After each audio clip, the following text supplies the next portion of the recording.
support of the European Parliament, we are already launching the 4th citizenship project, and we are very happy this year with the quality of the entries because they improved a lot since the last year.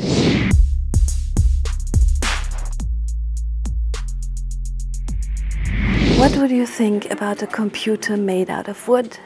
This was our excellent story from Slovakia, who is our winner. When you think about computers, you think about high technology and horrible plastic things. And here you have this beautiful report about somebody who had the genius idea to make a computer out of wood. Jan a Martin vytvorili viacero prototypov drevených počítačov. Najprv boli omnoho väčšie ako tento posledný model. Začínali sme najprv s takýmto čisto nalakovaným, potom sme skúšali podsvietenie hore, kde bola kombinácia so sklom. A následne sme skúšali bez skla, čisto drevené. A až potom sme zistili, že dokážeme ešte urobiť v menšom, čo je v podstate tieto dva prototypy. A toto je vlastne finál, ktorý je momentálne dokončený. Teraz sa sústredíme aj na výrobu ďalších zariadení k tomuto počítaču Xery.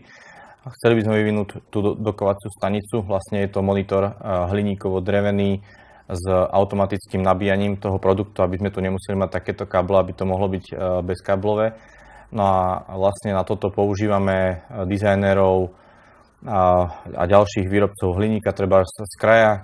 Máme tu veľa šikovných remeselníkov, šikovných ľudí, ktorí to teda vedia vyrábať a budeme im dávať tú prácu. Drevený počítač už má svoju tašku, vyrábajú priamo v regióne Garbiar Jozef.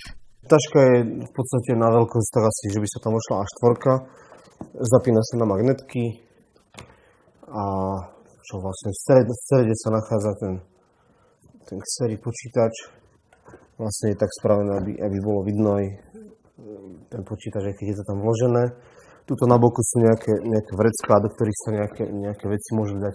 Tento startupový projekt zo Slovenska má ekologický rozmer. Za každý vyrobený drevený počítač výrobcovia zasadia v tejto krásnej krajine 2 nové stromy. Je percento z predaja určené, ktorým vlastne my vraciame naspäť to drevo. Z toho percenta budeme vysádzať nové stromky, budeme vysádzať lesy, budeme sa snažiť to drevo dať späť.